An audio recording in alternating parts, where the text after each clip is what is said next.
The last lecture we started the topic single degree of freedom, dam free vibration.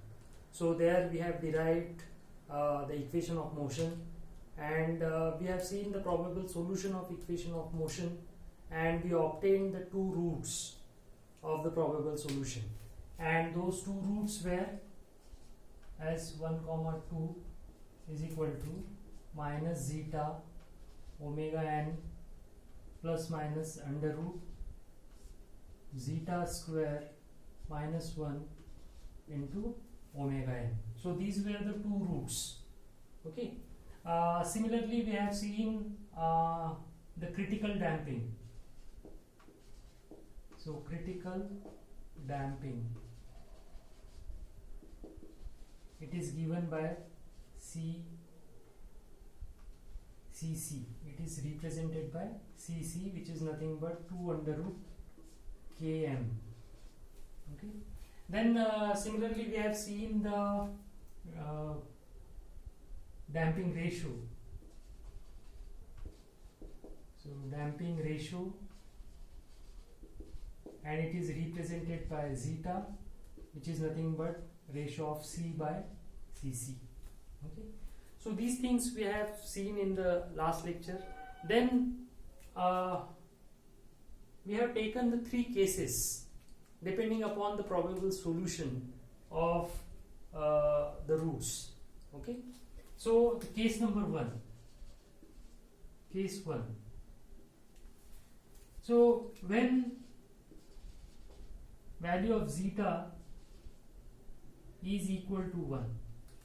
So if you put the value of zeta is equal to 1 in this equation, then this part will be 0. Okay. So in this case, the roots are real and equal. Okay. So when you put the value of zeta as 1, so this term will get 0, and both the roots s1 and s2 will be equal to minus omega n.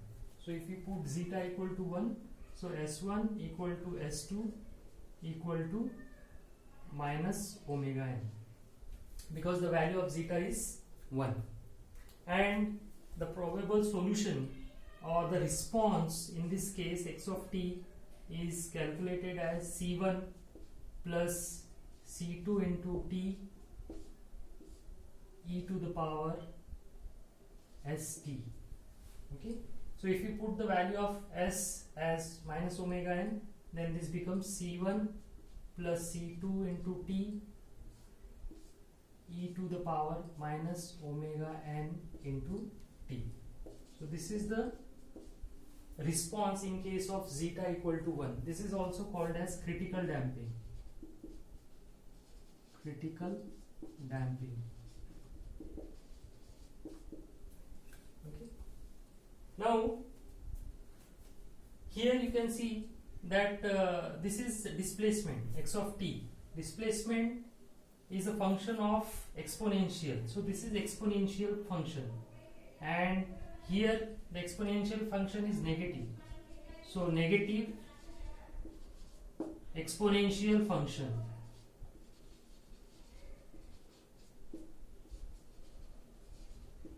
So negative exponential function. So if you plot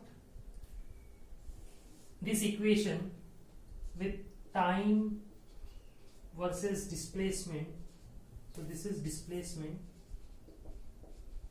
x of t,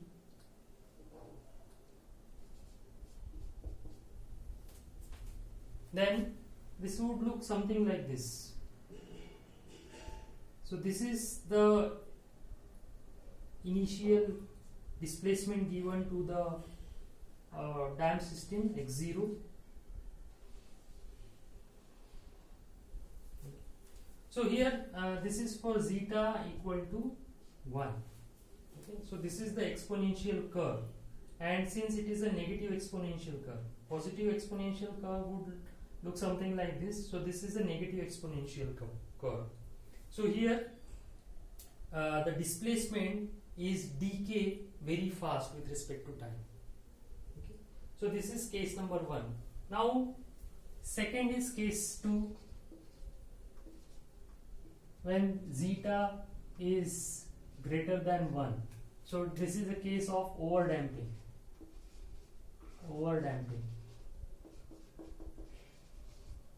Okay. So when zeta is equal to is greater than 1, then the roots are real and distinct. Okay. So roots are real and distinct, and both the roots will be different, but they are real roots.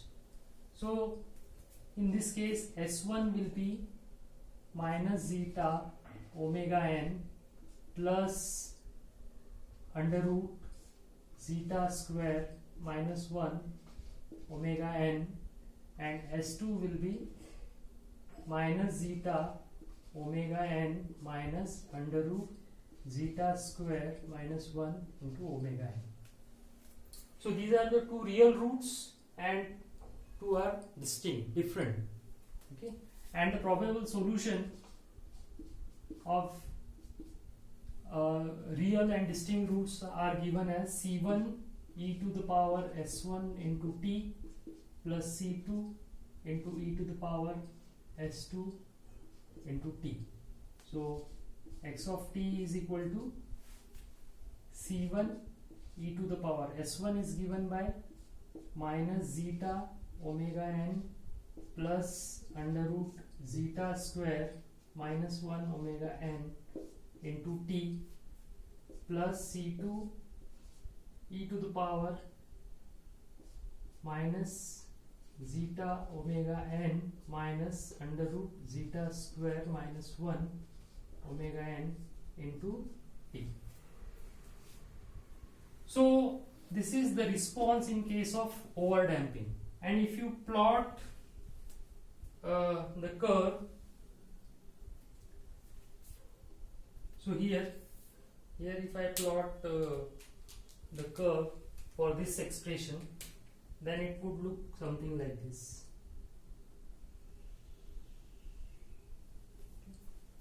So this is zeta greater than 1. So this is a case of overdamping. Okay. So here you can see that in case of overdamping also, the amplitude of displacement or amplitude of vibration decays very fast, but not as fast as critical damping. So in case of critical damping, the decay is more faster. Okay.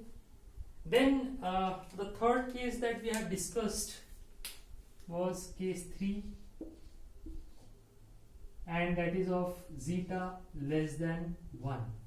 Okay, and this is case of underdamping.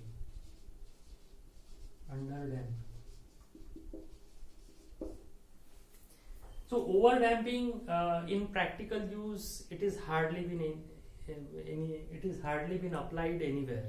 Okay, but underdamping is used in 99% cases. In case of viscous damping, we use underdamping. Okay, that means the damping coefficient will be less than the critical damping of the system. Okay, so in most of the cases you will find the damping as underdamping. So when zeta is less than 1, so that means inside the bracket, inside the square root, there is a negative value. That means this is these roots are complex roots. So in this case, roots are complex. So here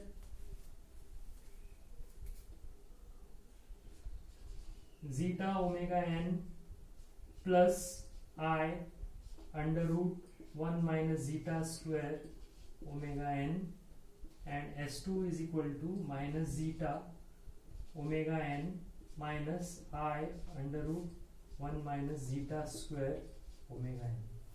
So these are the two roots which carries an imaginary function. Okay, and the solution of these imaginary roots are given by alpha plus minus I beta.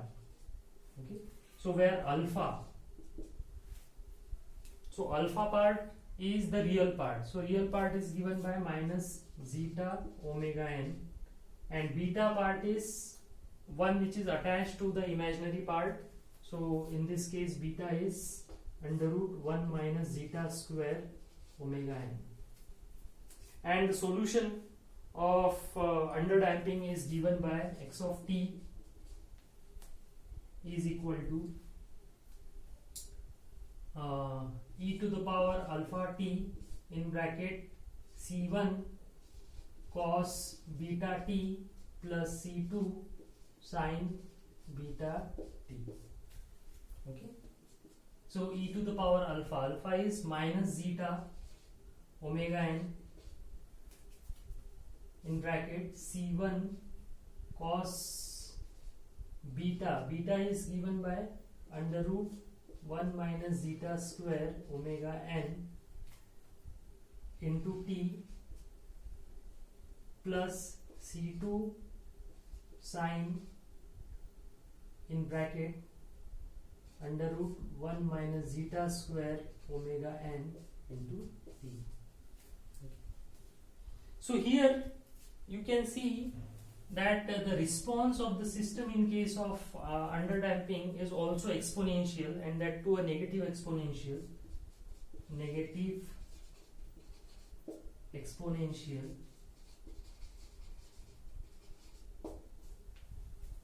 And here you can see that there are two values, that is if you see these two terms, that is c1 cos under root 1 minus zeta square omega n into t and c2 sin under root 1 minus zeta square omega n into t. So this looks like a harmonic equation. Okay, so these are the two harmonic equations where if you compare it with x0 cos omega n t or x0 sin omega n t, then the frequency component, so this is the frequency component, so x0 cos omega n into t and x0 sin omega n into t, so this is a frequency function. So omega d is equal to under root 1 minus zeta square into omega n. So this is the frequency with which the damp system will vibrate. Okay, it won't vibrate with its natural frequency. It will vibrate with natural frequency when there is an absence of damper. But when the damper is present, then the system will vibrate with the damping natural frequency or damp frequency. So omega d is damp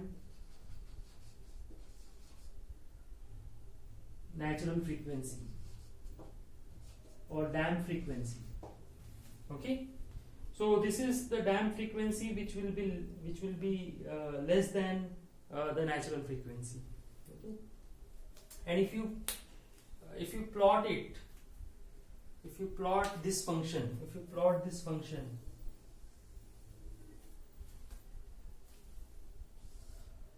on displacement versus time, then it would look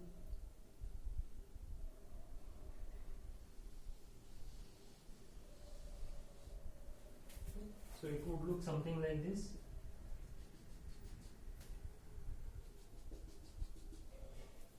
So this is for zeta less than 1. Okay, and this is the cos sine wave or harmonic wave, and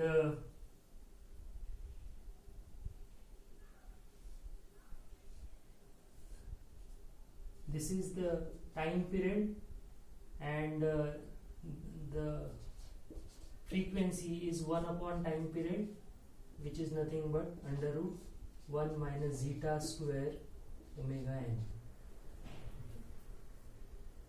So this is how the amplitude of vibrations decays in case of in case of under damping condition. So we'll see this in more detail.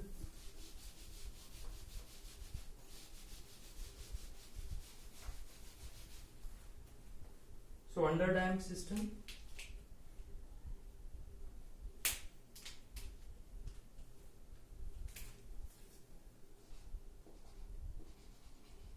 under damped system,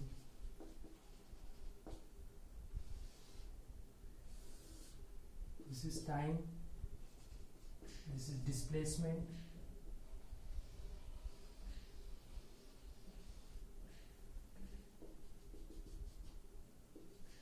this is the exponential function by which it gives decay, this is the time period,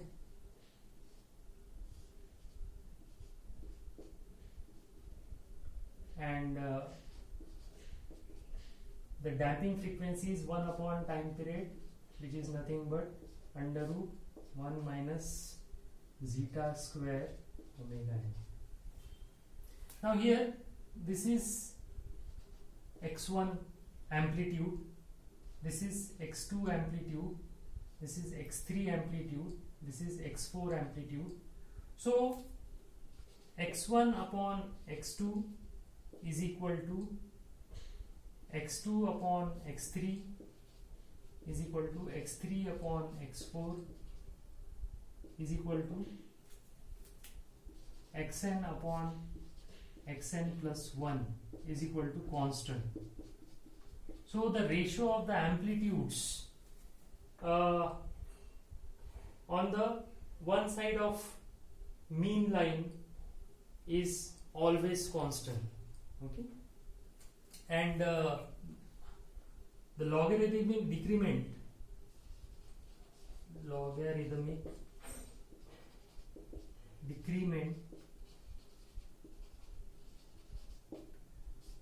which is represented by delta is given by log e x1 upon x2 is equal to, and this logarithmic decrement is given by 2 pi c upon under root cc square minus c square. So this is the decrement by which the amplitude decays in every cycle. So this is the first cycle, and it is decremented by delta in the second cycle, and it is decremented by delta in third cycle, and like that. Okay, so this is called the logarithmic decrement. If you see the decay of the amplitude for various values of zeta, then the diagram for this would look something like this.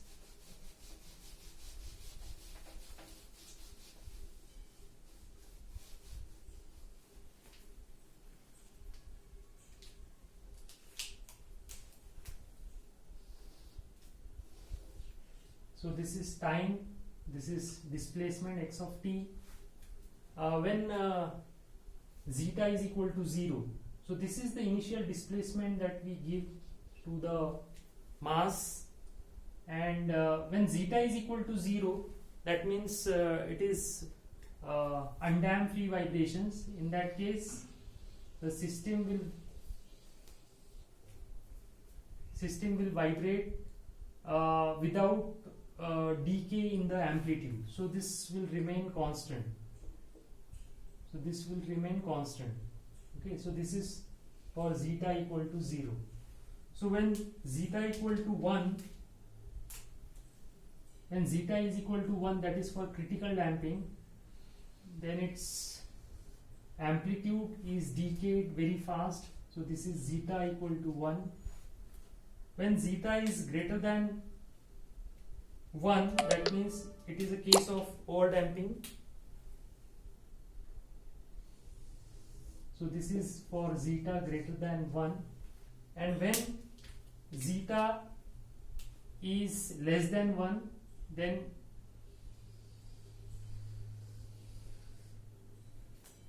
its amplitude gets decayed, and this is zeta is less than 1. Okay. So these are the viscous damping systems and logarithmic decrement. So I hope you understood this concept. So thanks for watching. Thank you.